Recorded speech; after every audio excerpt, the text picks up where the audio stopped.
Hello students.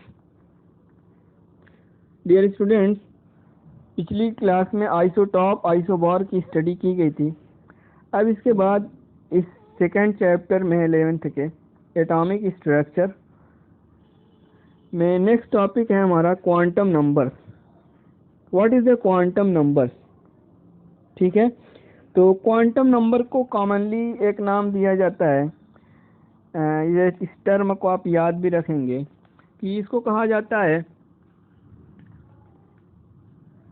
Post office of atom. ये term याद रखो कि क्वांटम नंबर को जनरली आप कह सकते हैं कि पोस्ट ऑफिस ऑफ एटम। इस क्यों ऐसा कहा गया इसका? इसलिए कि क्वांटम नंबर के हेल्प से हम किसी भी एटम की पूरी इंफॉर्मेशन इकट्ठा कर सकते हैं, उसके बारे में वो कि एटम के अंदर न्यूक्लियस कहाँ है, न्यूक्लियस में कितना प्रोटॉन है, कितना न्यूट्रॉन है, और उस न्यूक्लियस में इलेक्ट्रॉन कितना है, कितना इलेक्ट्रॉन और कहाँ इलेक्ट्रॉन रहता है, उसका ऑर्बिट कौन सा है, उसका शेल कौन सा है, उसका सब शेल कौन सा है। तो ये सारी इंफॉर्मेशन हम ले सकते हैं, इसलिए इसको पोस्ट ऑफिस कहा जाता है। ठीक है, तो क्वांटम नंबर का यूज अगर एप्लीकेशन देखा जाए तो यही होता है कि क्वांटम नंबर की हेल्प से हम किसी भी एटम की shell, subshell, number of electron, position of electrons, इन चीज़ों को हम क्या करते हैं, एक्सप्लेन करते हैं। ठीक है, तो ये क्वांटम संख्याएं होती हैं, क्वांटम नंबर्स होते हैं। तो क्वांटम नंबर्स की वैसे कोई स्पेशल डिफिनीशन नहीं है। ठीक है, तो बस इतना कह सकते हैं कि those digit which are used to find the energy level of electron and the position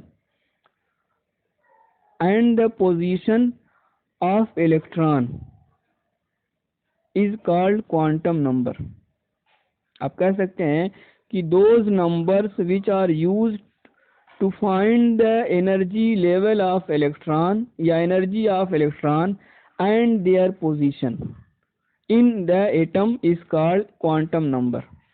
ठीक है, और पोजीशन का मतलब जहाँ तक यहाँ पर है, तो पोजीशन का आप कहेंगे कि इलेक्ट्रॉन न्यूक्लियस से कितनी डिस्टेंस से पर है, कितनी दूरी पर है, उसका ऑर्बिट कौन सा है, उसमें कॉन्फ़िगरेशन किस टाइप का है, और उसका स्पिन क्या है।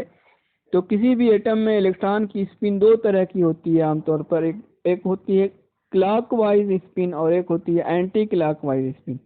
कोई भी इलेक्ट्रॉन जब मूवमेंट राइट साइड करता है तो क्लॉकवाइज होता है, और जब अपोजिट लेफ्ट साइड करता है तो उसको एंटी क्लॉक कहते हैं। ठीक है, तो जनरली क्वांटम नंबर्स, आपको 4 टाइप्स के क्वांटम नंबर होते हैं। एक होता है principal quantum number. Principal quantum number को स्मॉल m से रिप्रेजेंट किया जाता है। ठीक है, उसके बाद होता है azimuthal quantum number. Azimuthal quantum number को L से रिप्रेजेंट किया जाता है। इसके बाद होता है magnetic quantum number, small m से रिप्रेजेंट किया जाता है। और नेक्स्ट और लास्ट होता है स्पिन क्वांटम नंबर, जिसको हम S से रिप्रेजेंट करते हैं। ठीक है, हाँ, तो ये हैं 4 क्वांटम नंबर्स। तो किसी भी एलिमेंट का जो एटॉमिक नंबर होता है जनरली वो n से रिप्रेजेंट किया जाता है, और n या प्रिंसिपल क्वांटम नंबर, इसी को क्या कहा जाता है, प्रिंसिपल क्वांटम नंबर। ठीक है, और प्रिंसिपल क्वांटम नंबर का क्या होता है कि n की वैल्यू जो होती है वो 1 से शुरू होती है, 1 2 3 4 5 6 हो सकती है। ठीक है, हाँ, तो ये n होता है। अच्छा, दूसरी चीज ये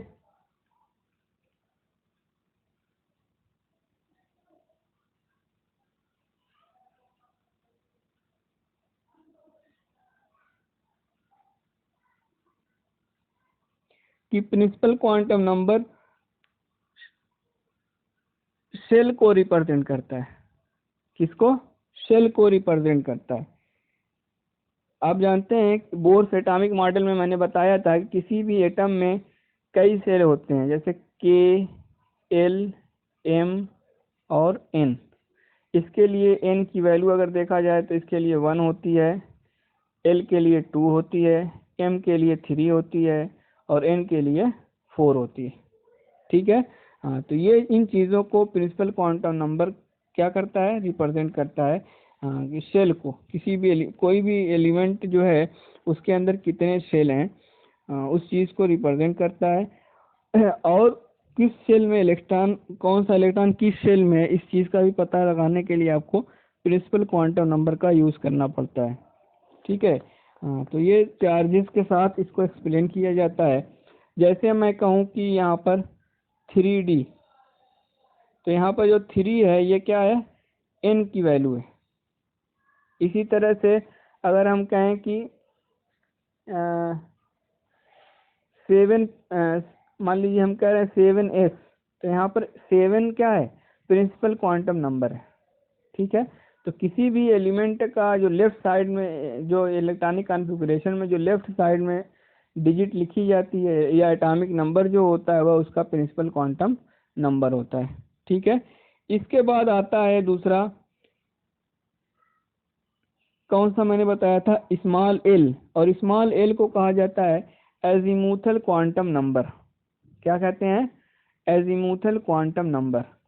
तो कहा जाता है कि azimuthal quantum number are depend on the principal quantum number L, azimuthal quantum number. ठीक है। एजीमुथल क्वांटम नंबर कहा जाता है कि azimuthal quantum number are depend on the principal quantum number, और ये L इज इक्वल टू होता है n-1। ये कॉन्सेप्ट हमेशा फॉलो नहीं होता है, ध्यान दीजिएगा। ये आप हमेशा फॉलो इसको करेंगे तो नहीं होगा। इसलिए तो डिपेंडेंट है ये, लेकिन इसके बारे में आगे क्वेश्चन हम करेंगे, इस पर सॉल्व किया जाएगा कब ये फॉलो करता है कब ये फॉलो नहीं करता है। इसके लिए आगे एक और रूल बनाया गया है, इसी के बेस पर n+L रूल। तो एजीमुथल क्वांटम नंबर को पूरा इंफॉर्मेशन लेने के लिए आपको n+L रूल को भी जानना जरूरी है। मैं आगे इसको डिस्कस करूंगा। ठीक है।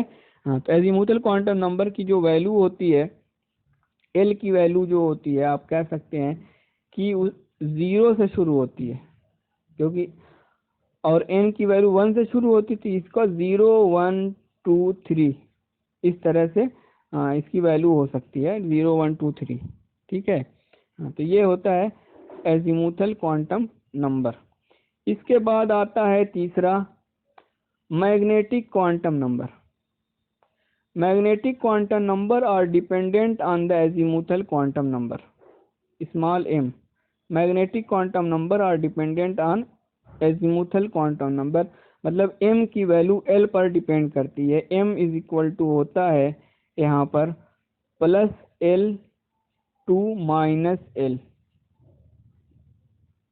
m बराबर क्या होता है, +L2 -L। क्या मतलब कि अगर l की वैल्यू हम कह रहे हैं कि कहीं पर l की वैल्यू 2 नहीं, लंबा हो जाएगा, मेरे पास स्पेस कम है ना। सपोज कर लो l की वैल्यू मैं 1 ले रहा हूँ, तो m is equal to +L से -L मैंने लिखा है, +L से -L होता है। ठीक।